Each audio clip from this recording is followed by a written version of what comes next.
Thank you to those tuning in on the radio on 105.9 FM, 100.7 FM, 1400 AM, on social media, the WSICnews.com website, and on demand with the WSIC News app. This is Beyond the Blueprint, where we pull back the curtain on projects and development shaping the future of Lake Norman. I'm your host, Brad Howard, and in every episode, we bring you inside conversations with the people driving growth in our communities. From town leaders and business owners to developers and visionaries. I've lived and worked in the region my entire life and witnessed the changes and growth firsthand. Our goal and our focus is helping people understand what happens beyond the blueprint, because our future is being built right now.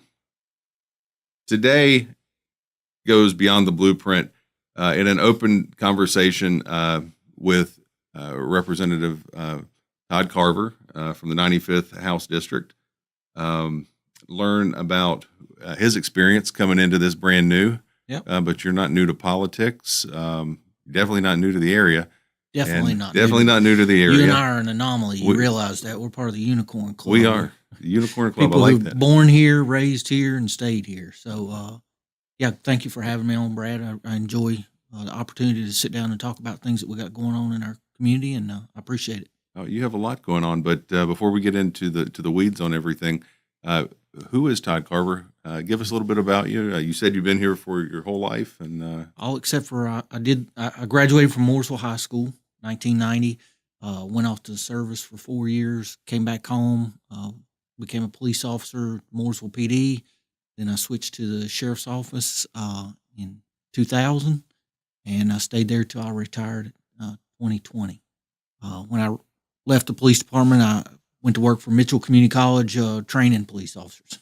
So my whole career has been in law enforcement. Married, got 2 children. I'm an empty nester, and I'm thankful for that. So it's been a great experience raising children in our community. I love Mooresville. I love South Iredell. I love Iredell County. It's always been home to me. It's been good to me, and I want to be good back to it. that sounds nice. And there's more in there. I think you left out. You've when did you get into politics? How did you go from law enforcement to politics? Where did? So let me tell you that story. It's because it's a fun one. Okay. There was I live in District 7 for the school board for Iredell Statesville School. And for school people board. listening, where does That's District basically 7? well. At the time I filed, it was the southwest corner. Okay. So it was basically everything south of 150 and west of I-77, just as a general.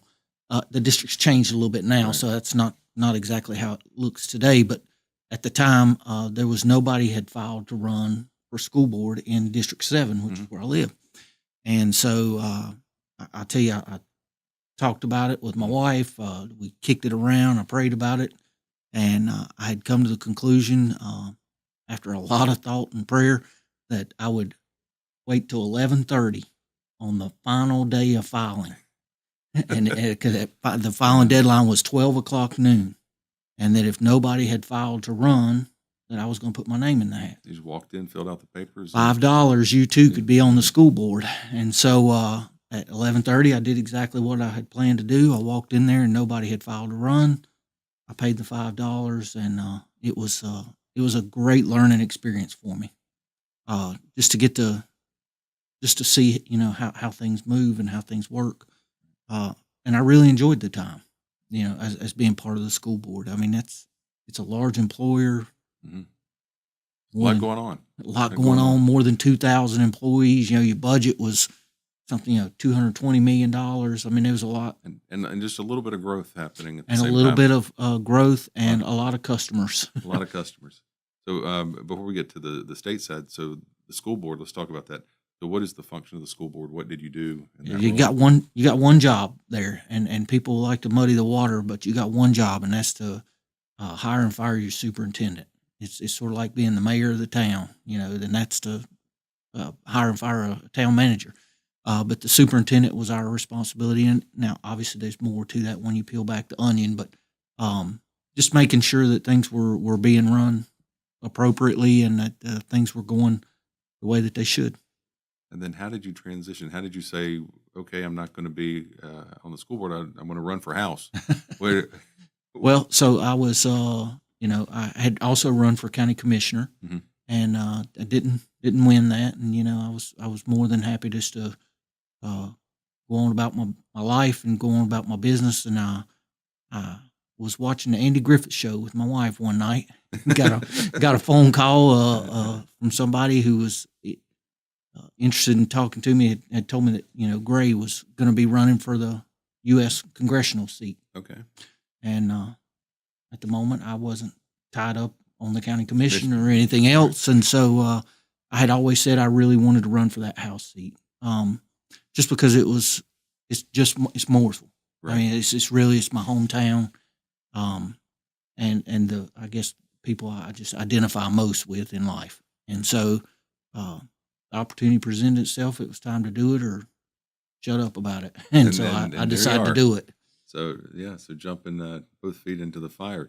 Real quick, the 95th district, we talked about what the 7th district was. What's the 95th district look like? So 95th district is southern Iredell County. I tell people it's, if you could draw a line, basically Cornelius Road, Connector Road, up to Shimble just a little bit, everything south of that, and within the county lines is in the 95th House district.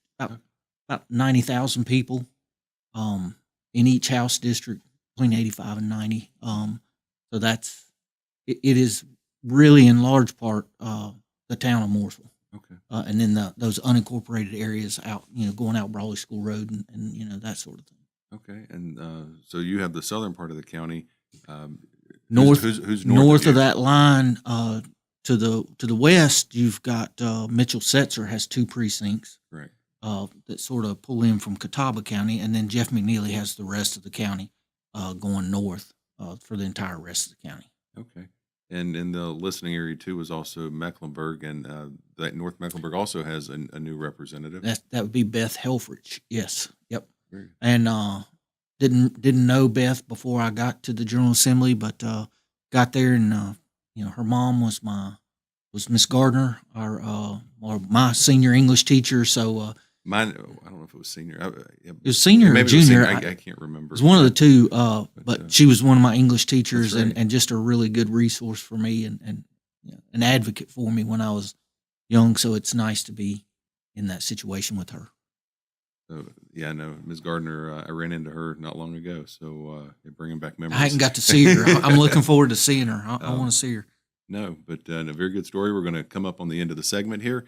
So, again, we're sitting down with 95th House District Representative Todd Carver on Beyond the Blueprint, and we will be right back.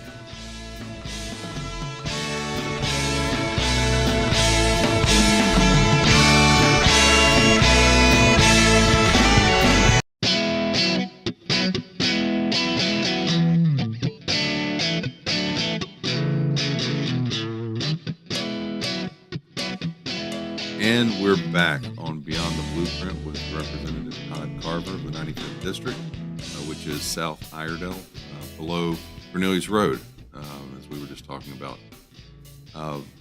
Let's talk about what time of year it is. It's budget season. That's right, budget season. So this is the long session. Maybe, and you're new, you're just getting your feet wet, but and we'll get into it. You have quite a few bills that you've already been working behind. You've been working. You've been doing the people's work up there. So let's talk about the budget. What are some of the big things that are in there? Dive right in. I'll just say sort of where we're at. Just sort of give people a lay of the land right now. So the budget this biennium, our North Carolina legislature runs every 2 years, so it's called a biennium. And this year, the Senate starts our budget process. And so the Senate has been working up I guess you'd call it a draft, a working piece of document to begin the budget process. The governor has presented his budget, and nice printed out copy he gave us all. And I sort of took that tongue in cheek, and I was like, this is great. There's some things in here that people are going to like. There's some things that people aren't going to like. But at the end of the day, it's just a proposal. And so it's nothing in there that you can take to the bank yet, or go and finance yourself a mortgage on.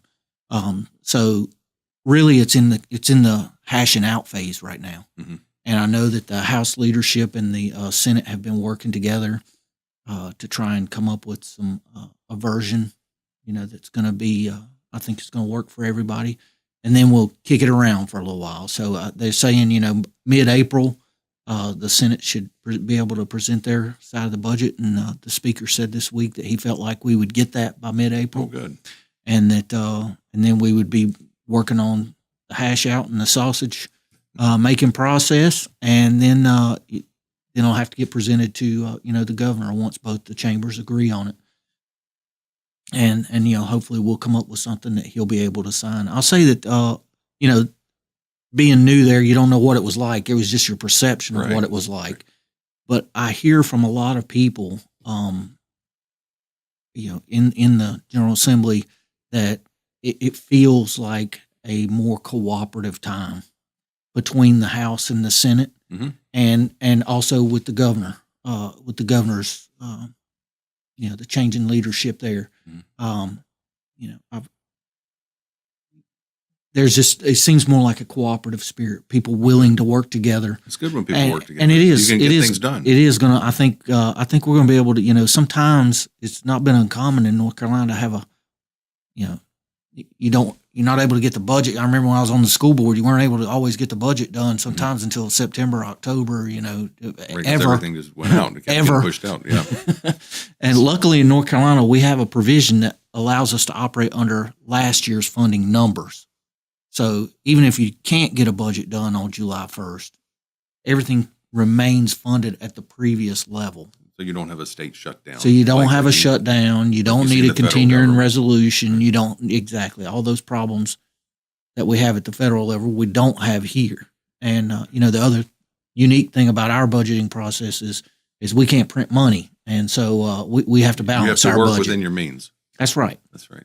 And so that if we don't take in but $32 billion, you can't spend $35 billion. So that's just where we're at. And there's a lot of needs. There's a lot of asks going around in Raleigh. Mm-hmm. There's no shortage of people coming to make their pitch to you. That's right. And so we'll see what we end up with. Okay. And on that, what you were just talking about, let's talk about committee assignments. What committees are you on? Yeah. So I'm on finance. Okay. The finance committee. I'm on Judiciary 2. Mm-hmm. I'm on higher education and then state and regulatory reform. Okay. When I went up there, everybody was like, "Oh, appropriations is the place to be," and I really wanted to be on finance though, right. Because I'm a firm believer that you can't give what you don't first take, and so I wanted to be on the trying our best not to take any more than we absolutely needed to side of government, mm-hmm. and so that's just who I am and where I'm at with that. So I'm enjoying the finance committee. Judiciary, we got a lot going on there, but something I would have never suspected, that state and regulatory reform committee is where there's the best chance to make a positive change. And that's one thing I was going to ask you about is go into more detail. Because we still have a good bit of time before the next segment. Let's talk about regulatory reform and education, because I think those are two good topics. Reg reform is huge. I mean, because you think of all the rules that get created by, say, rulemaking bodies mm-hmm. In North Carolina that never pass through the General Assembly. And one of the bills that we voted on this past week was the REINS Act. Okay, and that basically said that, hey, if an administrative agency, the state of North Carolina, they've been delegated rulemaking authority. Mm-hmm. But if in that rulemaking authority, the change they're proposing to make has more than a $1 million impact, mm-hmm. then they're going to have to bring it before the General Assembly. And that's to keep, people who aren't elected just from writing rules that impact people. Similar to the way the federal government, if you want to create a new rule, you have to get rid of several rules. Right. Right. And so I think that's going to be, the naysayers are saying, well, you're going to get inundated with all kinds of rules that, are going to have more than $1 million impact. The folks that are OMBP folks, they told us that looking at anywhere from 10 to 20 bills a year Okay. that would have qualify. been passed or have been adopted in years past that would have needed legislative approval. And I think that's going to be a good thing for us to do our job. Right. That's what we were elected to do, and stand between some of the rulemaking authority that's costing people money. Okay. Yeah, so I'm excited about that one. So you're saving people money, and on the finance committee, on education, what are some of the? I think we talked right before we got on the air. We talked about the opportunity scholarships. Yep. What other bills are out there? We talked about several others related to Mooresville as well. So Yeah. We got several things going on in education that I'm really excited about. When people say education, I think workforce development. And because you hear business leaders who are talking about coming to North Carolina and folks who are talking about relocating here, that's one of the main things on their plate is, do you have a skilled workforce able to go work Right. for our company? And up in the Raleigh area, the Honda plant is a big deal. It is. And I've been saying quite frequently, it doesn't matter how many Honda plants you can attract. Mm-hmm. You're not going to You need keep the it workforce. if you can't get the workforce, and you're really not even going to attract them if you can't develop that workforce. And Right. so that's a K-12 community college university. We really need to look Yeah. at that holistically. Trade schools. Yeah, the whole- starting in high school. The whole 9 yards. And so a couple of the bills that I've been trying to get adopted, one would allow us to rehire retiring teachers, allow them to come back, especially in high need areas, science, math, special education, to bring those folks back into the classroom. They know their jobs, they know their profession. And rather than having a long-term substitute in those science, math, and special education classrooms, let's get a veteran person back in there. I don't want to compete with new teachers. When there's a new teacher available, the retiree will, be able to step out of the way. But when there's not, this is a short-term solution for us. Oh, good. And so I'm really excited about that. There's a lot of folks across the state are waiting to see the outcome of that bill. So Okay. Are you getting any pushback on that, or? the only pushback I got was from the retirement system folks, and they, just wanted to make sure that our proposal conformed with IRS regulations, and there's Dotting I's and crossing T's. Right? it doesn't matter what you're for. There's somebody who's going to be against it, right? That's So right. You could be That's for right. petting puppies, and there's going to be somebody who wants you to pet still cats. somebody in opposition. That's right. That's right. Okay. Well, good. Then back, continuing down on education, the opportunity scholarships. Yeah, that's a big thing. There's a lot of money has been appropriated for that. That was done in the session before I got elected, Right. so I don't want to in any way take credit for that. The one thing I would really like to see us do with that is, right now that's a K-12 program, Right. and I would love to see that be a pre-K-12 program. I think that would be a really good thing. Some people call that the Florida model. Yeah, and I think that's a great idea because, it can tie in, and I know we're going to try to finish up this segment. Sure. We can get into it on the next one. But, we're always pushing, and we'll talk about affordable housing as well, and some of the legislation there. But preschool, the cost of preschool, if there was some way to include a program like I heard that, somebody say that could be an offset for the other day household that the average cost of childcare in North Carolina was more than the tuition to send your child to Chapel Hill for preschool. Correct. And so that's really eye-opening for me, to hear that. And then I went to a thing the other week that put on by the Hunt Institute, and they said that the loss of economic impact was over $6 billion of lost economic impact, where people just can't afford to go to work, Right. because they can't find childcare. So here's a solution that I believe is already on the table because the money's already appropriated. And people wonder, where the money comes from, where it goes. But when you're paying your taxes in, what percentage of the budget goes to education? It's over half, I think. I think the number I've heard is that between education and health and human services, is something like 85%. And I may be off just to give me 5% one way or another there, but I've heard that it's somewhere in the neighborhood of 85% of every dollar you're sending in, 85 cents of it's either going to education or health and human services. And that's the North Carolina state budget. And on that note, that's a big number. We're going to take a break and come right back. And we are on Beyond the Blueprint with Representative Todd Carver. We'll be right back.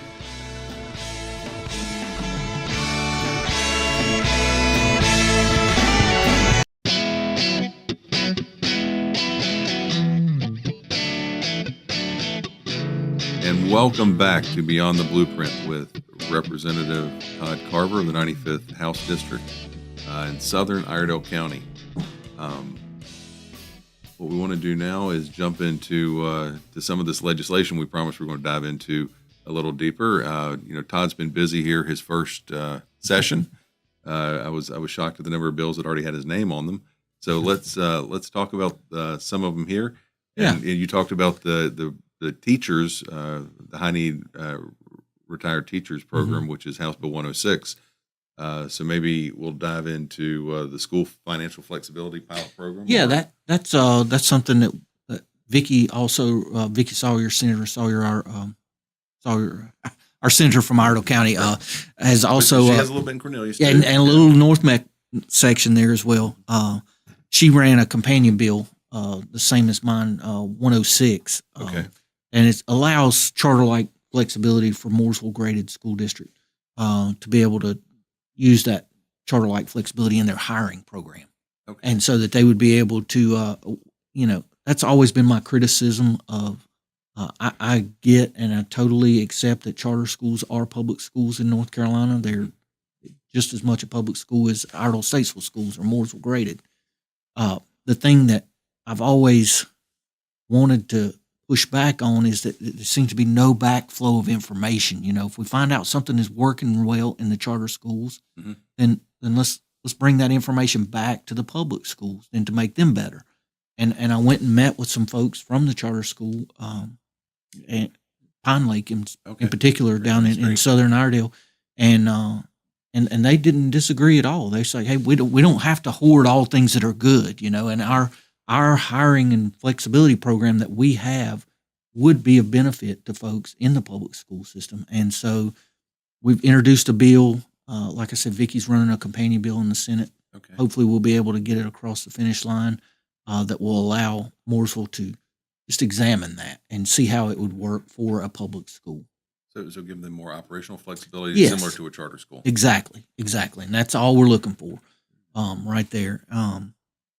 Another bill that we've that I'm really proud of is to have worked on the one House Bill 223, which would allow the town of Mooresville. There's a huge housing shortage in not just in Mooresville and South Iredell, all over the state of North Carolina. There is huge housing shortage, and not just housing, but also housing affordability. I was talking to somebody from the North Carolina Realtors Association on Wednesday, and they told me that there are only 9 counties in North Carolina where the average home price is below $300,000. 9 counties. 9.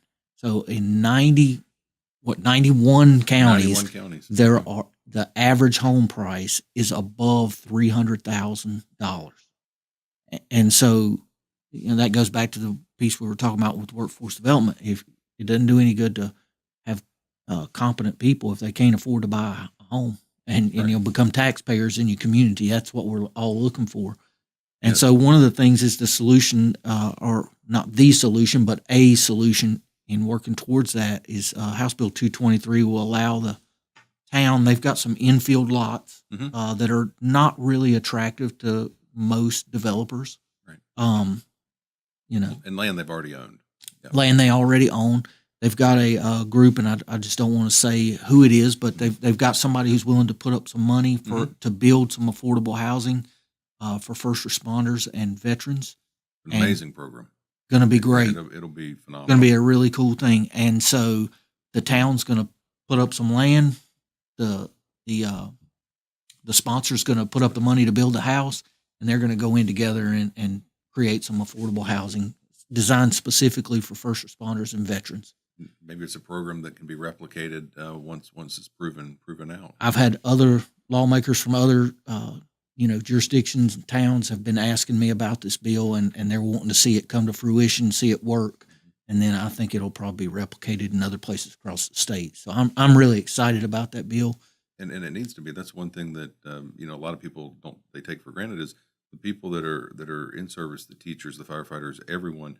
I mean, I want the people that work in the community to live in the community. Sure. You can't. And you got skin in the game. And you got skin in the game. And I know where he lives. I Yeah, can go knock on his door. Yeah, when I was working for Sheriff Campbell, one of the things I always used to say to people is, the vast majority of our deputies lived in Iredell County, and you will treat people differently if you're gonna run into them at Walmart. It's your neighbor. It's your neighbor. That's right. And so, many times I've run into somebody at Walmart in the course of my career that I had Hopefully arrested. not somebody you had arrested. Oh, right? Plenty of them that I had arrested, and we'd stand there and have a conversation. And my wife would be like, "Who in the world was that?" And I was like, "I can't remember his name, but I arrested that person." But that's the kind of thing you're getting at right there. And so, I want to really credit, Chris, Mayor Chris Carney. He started talking to me about House Bill 223 before the election, the votes were even completely done. He's like, "Hey, if you make it up there and this thing happens, this is something we need to work on." And between him and Lisa Qualls, they've both been just really trying to, pushing that. And so that has caused me to be very energetic about it and try to get it done. So I'm excited about that bill. It's a great bill. Yeah. Then the other one that we were talking about is House Bill 240. It allows us to update Davidson's charter. Yeah, I got a chuckle out of that one. So explain this one a little more about their antiquated. So a lot of people don't know that Davidson is, that part of it's in Iredell County. Mm-hmm. If you go up Bridges Farm, they've got a whole little development there that's in Iredell County. So myself and Beth Helfrich, who we talked about earlier, and who's also new. We went together to do this bill to redo the charter for the town of Davidson. Their original charter from back in the 1890s. I don't want to say the exact date because I know I'll get it wrong.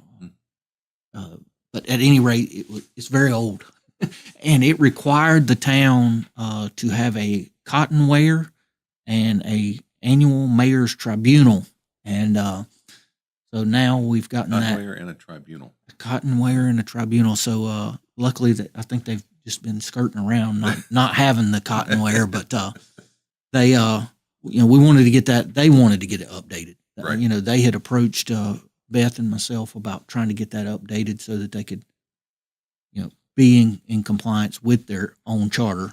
And so we were able to get that one done this week as well. So I was really excited about that one. And that's one thing I'm glad you mentioned. That is one thing people don't realize is you need to have good working relationships with your neighbors in the legislature too, because as we're all growing together from town to town, this is not the first thing that's going to come up. No. I mean, you're going to have to lean on each other. Same over like Mitchell going to the west, or Jeff in the north, and everybody else that surrounds Iredell County, the cooperation, because all the towns are growing together. Absolutely. And so I'm telling you, we've got some really fantastic people, in the General Assembly, and I'll just give a shout out to another one, Grant Campbell. Dr. Campbell, he's from in Cabarrus County, maybe part of Cabarrus and Rowan, but he's just been a really good. They tell you when you get to the General Assembly, find your niche. What is it that you're passionate about? And so mine is law enforcement, education, workforce development type stuff. Obviously, Dr. Campbell's is medical stuff, and so it's nice to be able to call on resources. In other fields and expertise that you can't possibly have it all, because that'd make you a dangerous person. It would. And just for clarity too, we're talking about funding, and we're talking about schools. So the school funding that comes from the state is operational funding. The facilities are funded by the county through property tax. Correct. Okay, let's just. Because you're probably going to get some phone calls based on some of these conversations, and Yeah, I absolutely. want to be sure they know, who they're supposed to be talking with. And we can talk about this in the next segment if you'd like. But man, I'll tell you some of the things that the ideas that you get from folks. I had one the other day, just totally eliminate property tax. Just totally do away with property tax. You could do that if you wanted to. And, thinking, well, yeah, we could, but wouldn't that put the county out of business? I mean, how's the no ambulance? Life safety, no schools, fire trucks. That sounds like a really good idea, though, when you first hear the pitch. Right. And then you're you like, read the print. Yeah. And you're like, well, wait a minute. That's not such a good idea. No, I agree with that. So we'll be right back for the final segment. We're with North Carolina Representative Todd Carver, 95th District. We'll be right back.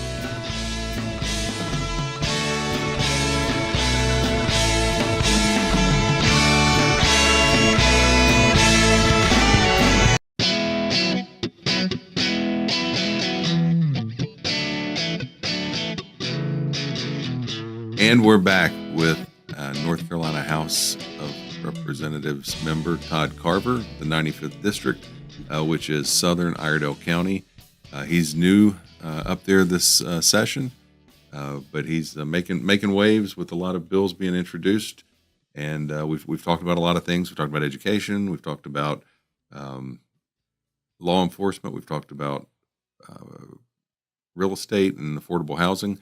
But we haven't talked about transportation and that's some of the other issues. So for those of you who live in this area, you understand the congestion on the roads. Absolutely. So what are you doing? I know you're not on transportation, but tell us what you're doing up there. I will tell you about some things that are going on in the area. So obviously everybody, well, I don't want to assume that they know, but the Highway 150, appropriation that's underway to try and bring some relief to Highway 150.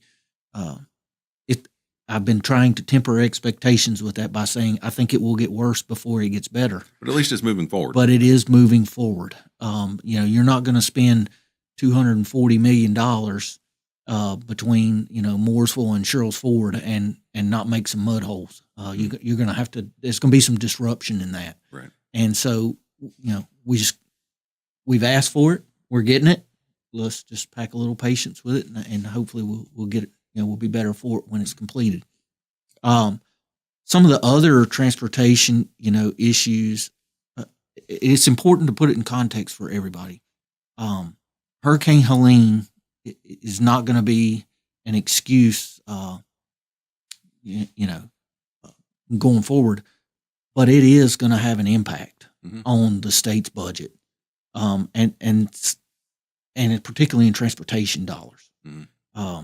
And so the reason I say that is because I was at a presentation on the impact of Helene the other day, and there's an estimated $60 billion worth of damage to be fixed in western North Carolina. And that's in today's dollars. By the time you That's get in it today's fixed, dollars. who knows what the number is? This bill, we were talking about 150 in the last Bill Thunberg in the last episode, and we were talking about in 87 when they first started talking about it. It was under 50 million. Right. And you just said the numbers. Now it's nearly 250 million. Yeah, 250 million. Might as well call it that. Yep. And 73 is going to be the same way, but exactly. Yeah.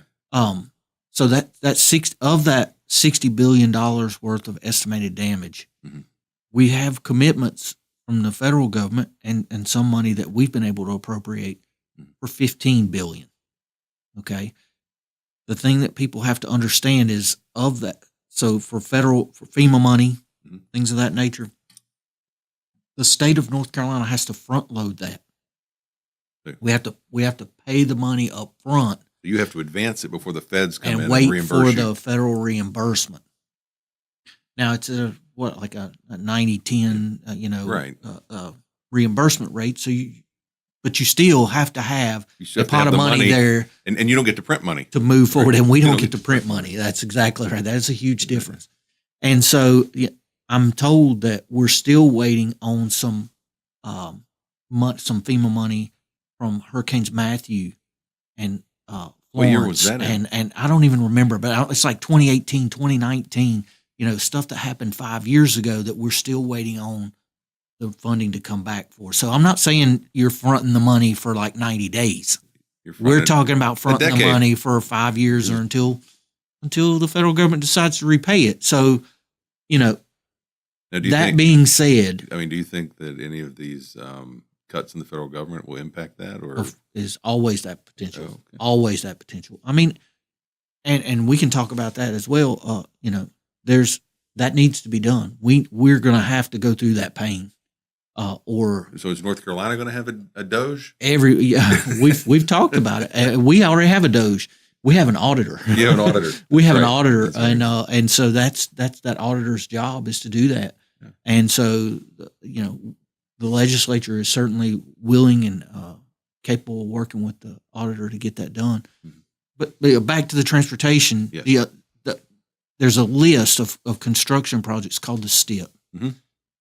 And, there's a lot of things that I'm sure Bill was talking about to you in that last episode about how projects fell off the STIP. Right. And that's because, you're There's no talking money. about just to repair I-40, you're talking about like $5 billion.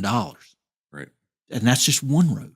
That's just one road. There's hundreds of miles of road that are going to need to be rebuilt, reconfigured, to fix what took place. Right. And I think what we were talking about is, I don't know what the solution is, but there's going to have to be some sort of radical idea that comes about because we are so far behind and we're just getting further and further behind We really are. for NCDOT. We really are. I don't have that answer. I don't envy Jeff and Vicky in that they're both chairs of our transportation committees in the House and the Senate, because it is going to require some really new thinking. And I'll just be to honest. get outside the box. No, I'll be honest with you. One of the things that the town of Mooresville again is doing is front loading. They're talking about doing that with the new exit project Mhm. on It's I-77. the only way to move them up on the STIP. The town to front load it, to pay it on the front end, as long as they get the reimbursement on the back end, much like the FEMA money we end up with from the federal government. You just have to get creative. Yeah, and you do. And Chris is, they have a resource as well to do, and they're doing that also. And then let's talk about, because I think it is at the state, and I haven't followed it recently, but the sales tax that money is going to be used for roads. I think that was. Yeah, I think, what was it, 80-20 or 60-40? Maybe it was a 60-40, 60 transportation and 40 on. But it was a Mecklenburg County bill. My understanding is it's think- going to be a statewide. I think Vicky is, there's somebody So what is you're saying working is on we a need to get bill. Vicky on the show. We need to Right, have Vicky Vicky on in the here show. for sure. Okay. She's always a good one to sit down and talk to. But there is a push to have, rather than it be just Mecklenburg, to do statewide. Right. And the pitch that I have heard on it, that I think most people are willing to, if you say 60% to transportation and 40% to infrastructure, Mhm. now we're talking about a lot of different things. So could that be schools? That could be government, or is it road infrastructure? It may be a different thing in Okay. Columbus County than it Right. is in Iredell County, than it is in Haywood County. Somebody might have a water and sewer project that they've Okay. got to get done. Somebody might have an airport that they've got to get done. And so if it was put like that, rather than, it's just for public transportation, Right. if a chunk of it, or a big chunk of it, is for infrastructure improvement, Mhm. people understand that, They don't want to sit in traffic. you got to pay for it. And I know going up and down the interstate, I've been doing that lately. These tolls are getting expensive too. Is there any legislation out there on that? There's not. I did answer a citizen constituent Okay. concern this week about the I-77 Mobility Partners project, and unfortunately, again, that's one that we're locked into for a very long time. And we're just going to have to try our best to manage that. I will say that they're responsive, and they at least will talk to you and explain why, the role of dynamic pricing, Right. that it plays in their project, and how that I think if I-77 Mobility Partners was sitting right here, they would say, yeah, that even the managed lane helps the general purpose lane to move faster, and that they've got the data to show that. So, I don't like paying the toll any more than anybody else. No. I'm not a fan, but The alternative it's is the reality. sitting in traffic. It's the reality of our situation right now. Oh, very good. What other items are out there in the state that are impacting the Lake Norman area that maybe we didn't get to yet that you want to be sure people know about? I think one of the things I've been hearing since I got to Raleigh is that that this year, and it sort of circles back to Hurricane Helene again, is that our extra money this session should go to that. Should. And so I think that the House leadership is going to be really committed to holding the line on that. Try our best to not saying that there's not going to be anything else funded or no other projects, but they're going to try really hard to hold the line to make sure that the extra money we've got goes to helping our neighbors to the west. That this is a really good policy year. Right. Which brings me back to that reg reform committee that I get to sit on. If people have ideas, things that they've seen and experienced in certainly in state government or dealing with the local government, that we could in some way tweak to make more efficient. Now is the time to do things like that. Unfortunately, we've passed our bill drafting deadline for this session, but we could, the short session will be coming up next spring, and now's the time to be planning for those types of changes that we would like to see come down the pipe. Okay, so anyone that has any ideas, you just call Todd and Todd.Carver at ncleg.gov is my email, and just shoot me an email on things. People do all the time. Seems like I get about 100 a day, which is good. It's good to hear from the people, and to try to work on problems, issues that they got. That's why they sent me to Raleigh. So that's what I'm there to do. That's what you're there to do. That's what I'm there to do. And you're on the radio right now, reaching out to the people and asking, how can I help? That's what you're doing right now. So I wish everybody would do this. So all the elected officials. Well, anytime I can help you, Brad, if you got a question or anything that the audience has, by all means, dial me up, have me back on. We'll be more than happy to come in and just sit down and discuss it. We'll do it, but it sounds like the next one we need Vicki and Jeff on. So talk about some roads. But thank you guys, thank you, Todd, for being on. And again, we were on with Representative Todd Carver with the North Carolina General Assembly, 95th District, and this has been Beyond the Blueprint, and we will see you next week. Thank you.